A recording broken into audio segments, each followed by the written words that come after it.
Hello and welcome दोस्तों, बहुत बहुत स्वागत है आप सभी का मेरे इस यूट्यूब चैनल फिक्स बंधु में। कल का दिन भारत के लिए एक बहुत ही हिस्टोरिक डे रहा, जहाँ पे हमारे जो इसरो के एक तरीके से साइंटिस्ट है उनका एक तरीके से जो एफर्ट था, वो जो प्रयास था वो काम आ गया। मिशन चंद्रयान 3 सक्सेसफुल हुआ। भारत वो पहली कंट्री बनी है पूरे वर्ल्ड में जिसने कि चांद के साउथ पोल पे सॉफ्ट लैंडिंग की है। हालांकि इससे पहले और भी 3 देश हैं, शायद रशिया, चाइना और अमेरिका शायद, जिन्होंने ऑलरेडी वहाँ पे सॉफ्ट लैंडिंग कर चुके हैं चांद पे। बट साउथ पोल पे किसी ने नहीं किया था, जहाँ पे एक तरह से इंडिया सफल हुई है। तो जो इसरो का एफर्ट था, जो कि एक तरीके से चंद्रयान 2 के दौरान फेल हो गया था 4 साल पहले 2019 में, वो सक्सेसफुल रहा है। तो बहुत एक तरह से हिस्टोरिक मोमेंट रहा है। और कल अगर आप देखो, पूरी जो नेशन थी वो एकजुट हो गई थी और प्राउड फील कर रहे थे एज एन इंडियन। और जो भी एक तरह से बाहर रह रहे हैं, इंडिया से बाहर दूसरे कंट्रीज़ में, वो भी एक तरह से प्राउड फील कर रहे थे बीइंग एन इंडियन, कि इतना बड़ा एक तरह से अचीवमेंट इंडिया ने किया है। इतना बड़ा अचीवमेंट जो कि वो इसरो के साइंटिस्ट ने भारत के लिए लाया है। तो मतलब पूरी देश एक तरीके से सेलिब्रेट कर रही थी। कल शायद इवनिंग को 6:04 में ये जो एक तरह से प्रोसेस है वो एक तरह से कैरी आउट हुआ था। और इंडियन स्पेस रिसर्च ऑर्गेनाइजेशन का जो इसरो का जो यूट्यूब चैनल है, उसके अगर आप देखो, करीब 8-9 मिलियन जो लोग हैं वो लाइव देख रहे थे उस प्रोसेस को, वो जो सॉफ्ट लैंडिंग है उसको देख रहे थे। तो बहुत ही एक तरह से बढ़िया मोमेंट रहा। लेकिन ये तो खैर मिशन चंद्रयान की एक तरह से बात थी। लेकिन अगर हम क्रिकेट पे आएंगे तो वैसा ही कुछ मोमेंट जो कि है वो इंडियन टीम भी एक तरह से सेलिब्रेट करना चाहेगी, और साथ ही पूरे कंट्री भी करना चाहेगी, जब 19 नवंबर को अगले 2 महीने के बाद इंडियन टीम वर्ल्ड कप उठा रही हो। क्योंकि अगर आप पिछले 10 साल से अगर आप देखो, कोई भी आईसीसी ट्रॉफी हमने नहीं जीता है। तो 2023 का जो साल रहा है बहुत एक अच्छा रहा है इंडिया के लिए। अगर आप देखो, अभी अगर देखो हम अगस्त में हैं और अगस्त 23 को हिस्टोरिक डे बना है। तो उम्मीद करेंगे कि 2-2.5 महीने के बाद एक और हिस्टोरिक डे बने, जहाँ पे इंडियन टीम जो कि घर पे ही वर्ल्ड कप हो रहा है वो जीते। और आप उस दिन भी देखोगे जो सेलिब्रेशन शायद हमने कल देखा है, उसी टाइप का सेलिब्रेशन आप उस दिन भी देखोगे। बट यहाँ पे देखो, एक तरह से फिंगर क्रॉस है कि वो जो मोमेंट है वो एक तरह से आए, क्योंकि इससे बेहतर आपको अपॉर्चुनिटी नहीं मिलेगा जब आप अपने घर पे ही एक तरह से वर्ल्ड कप खेल रहे हो, साथ ही आपके पास एक अच्छी टीम है। तो लेट्स होप कि वो चीज़ घट जाए। लेकिन बात करेंगे जो आखिरी T20 मैच जो कि कल खेला गया था आयरलैंड और इंडिया के बीच। हालांकि मैच जो कि वो नहीं हो सका बरसात की वजह से। जो इंडियन टीम वहाँ पे गई हुई है, पूरा का पूरा कैंप जो कि है वो बैठ के एक साथ ही, अगर आप देखो टीवी पे, वो चंद्रयान का जो सक्सेसफुल मिशन है उसको देख रहे थे।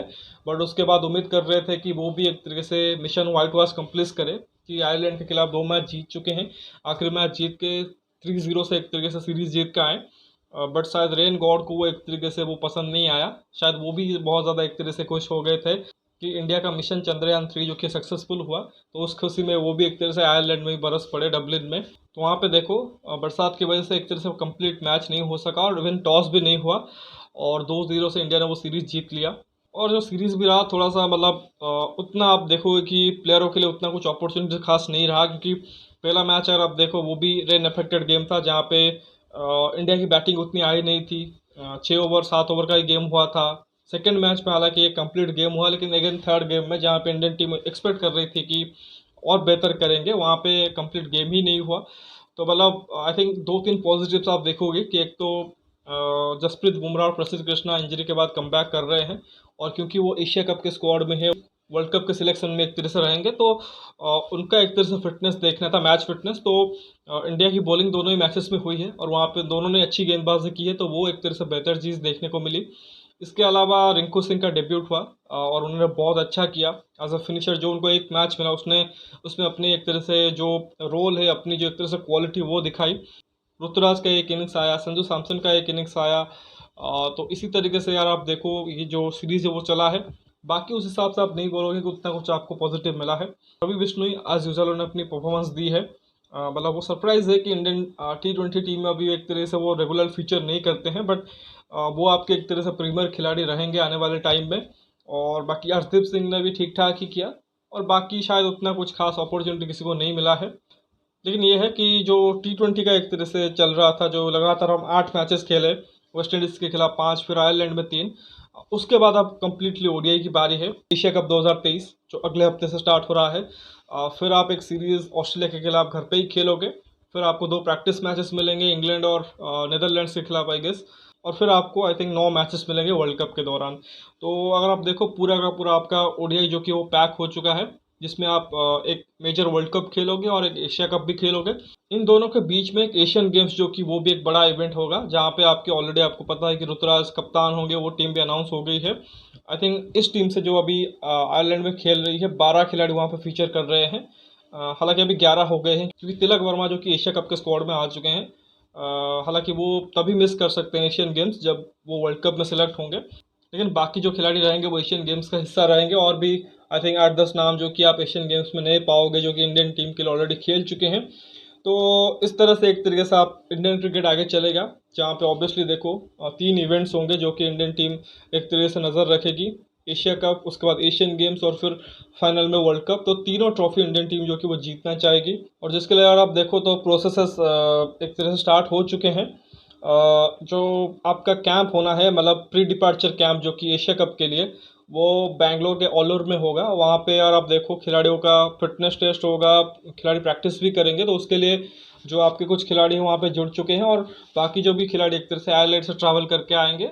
और आई थिंक जो भी एक तरह से सिलेक्ट हुए हैं 18 मेंबर के स्क्वाड एशिया कप के लिए, वो सब वहाँ पे एक तरह से फीचर करेंगे। और मे बी शायद 5-6 दिन का एक तरह से कैंप होगा। और फिर अगर आप देखो आई थिंक 28-29 के करीब वो ट्रैवल कर सकते हैं श्रीलंका के लिए।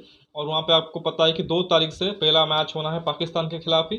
तो जस्ट मेरा एक थॉट था कि जैसे बीसीसीआई ने जो कैंप है वो प्लान किया है बेंगलोर में ही, अल्लूर में, क्या इसको वो श्रीलंका में नहीं कर सकते थे? मतलब वही आपकी फिटनेस टेस्ट या आपकी प्रैक्टिस होती बट श्रीलंका में होती, क्योंकि जो लंकन प्रीमियर लीग है वो ख़त्म हो चुका है। और अभी पाकिस्तान और अफगानिस्तान का भी सीरीज चल रहा है, बट वो शायद एक ही वेन्यू पे हो रहा है, हम्बट टोटा पे। तो 2 वेन्यूज जो कि आपके एक तरह से वहाँ पे होंगे जो एशिया कप में यूज़ होंगे, पहले के लिए जो कैंडी और कोलंबो, इसको छोड़ दिया वहाँ पे आपको दम्बुला मिल जाएगा, गैले मिल जाएगा। तो मैं भी क्या वहाँ पे एक तरह से प्रैक्टिस कैंप रख सकते थे, क्योंकि क्या है कि वहाँ पर आप देखो श्रीलंकन टीम के लिए होप कंडीशन होगी।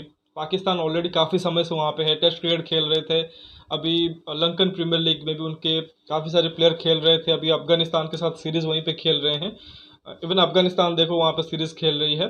तो वो जो टीम से प्लेयर्स है उस कंडीशन में यूज टू हो जाएंगे।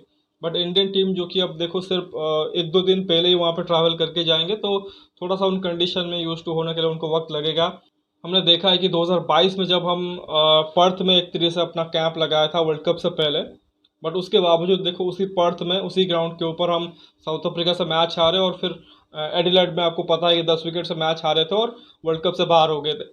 तो ऐसे में ज़रूरी होता है उन कंडीशन में थोड़ा सा मतलब अपने आप को यूज टू करना। ठीक है, मतलब बहुत ज़्यादा डिफरेंशिएट नहीं होगा श्रीलंका और इंडिया का condition, but may be better option हो सकता था। बट ठीक है, आप बीसीसीआई की सोच है कि खिलाड़ियों को वहाँ पर आप देखो एक तरीके से इकट्ठा लाना है, जितने भी 17-18 खिलाड़ी है। फिटनेस टेस्ट हो रहे हैं, यूए टेस्ट, उसके बाद प्रैक्टिस करेंगे। और ऑब्वियसली एक जो मेजर रीज़न है, क्योंकि केएल राहुल का फिटनेस का अभी पता नहीं है कितना वो एक तरह से फिट होंगे, क्या वो एशिया कप के पहले मैच से पहले फिट हो पाएंगे कि नहीं। श्रेयस अय्यर को अभी आपको देखना है, क्योंकि अगेन उन्होंने कोई मैच नहीं खेला है, मतलब इंटरनेशनल लेवल पे प्रैक्टिस मैचेस वहीं पे खेल रहे हैं एनसीए में। वहाँ पे तो उनकी अच्छी फिटनेस दिखी है, बट अभी उनको मैच फिटनेस दिखाना पड़ेगा, और वो शायद डायरेक्ट मैच में ही होगा। तो ठीक है, यहाँ पे एक तरह से अच्छे से प्रैक्टिस करें और एक तरह से वहाँ पे जाके अच्छा ही करें, ये उम्मीद कर सकते हैं। बाकी जो आपके यंग लड़के रह गए उनको थोड़ा सा रेस्ट मिल जाएगा, क्योंकि अभी थोड़ा सा उनको एक तरह से गैप मिलेगा। लेकिन वहाँ पे भी देखोगी शायद चाइना में ट्रैवल करने से पहले आई थिंक सितंबर 23 के करीब शायद स्टार्ट हो रहा है जो एशियन गेम्स है, क्रिकेट का जो एक तरह से टूर्नामेंट है। तो मैं भी वहाँ पे भी आप देखोगे कि हफ्ते 5 दिन पहले शायद आप टीम इंडिया ट्रैवल करे। तो आने वाले 2-3 महीने एक तरह से क्रैकिंग होने वाले हैं इंडियन क्रिकेट के लिए, जहाँ पे आपको बहुत सारे मैचेस मिलेंगे, स्पेशली इंडिया पाकिस्तान के मैचेस, जिसके लिए तैयार हो जाइए। और उम्मीद करिए कि जो तीनों ही एक तरह से मेजर ट्रॉफीज़ है, मेजर इवेंट्स है, वहाँ पे इंडियन टीम जीत के आए, स्पेशली जो वर्ल्ड कप का है। अदरवाइज़ आप देखो कि बहुत ज़्यादा एक तरह से आपको क्रिटिसिज्म झेलना पड़ेगा इस इंडियन टीम को। जैसे इसरो ने 2019 के फेलियर के बाद एक तरीके से इस मौके पे एक तरह से उस चांस को एक तरह से बनाया है, और जो मिशन है अपना उसको सक्सेसफुल कराया है, अकम्प्लिश कराया है। तो यही एक तरह से उम्मीद होगी हर एक इंडियन क्रिकेट फैन को, हर एक इंडियन क्रिकेट सपोर्टर को, कि इंडियन टीम जो कि है फाइनली इस बार 10 साल का सूखा ख़त्म करेंगे। तो लेट्स सी आगे क्या होता है। तो फिलहाल इस वीडियो में बस इतना ही। आशा करता हूँ कि वीडियो आपको ज़रूर पसंद आएगा। वीडियो को लाइक ज़रूर करिए, साथ ही चैनल को सब्सक्राइब जरूर कर दीजिए, और अभी तक आपने अगर सब्सक्राइब नहीं किया है तो ज़रूर कर दीजिए, दोस्तों तक शेयर भी कर दीजिए। बाकी कमेंट सेक्शन में अपना राय रख सकते हो, और जो भी आपका एक तरह से सुझाव है या आपका एक तरह से फीडबैक है वो दे सकते हो। नोटिफिकेशन की घंटी दबा लीजिए, जो बेल आइकन उसे प्रेस कर दीजिए, ताकि हर एक वीडियो की अपडेट आपको टाइम टू टाइम मिलती रहे। मिलते हैं अगले वीडियो में, तब तक के लिए धन्यवाद। जय हिंद।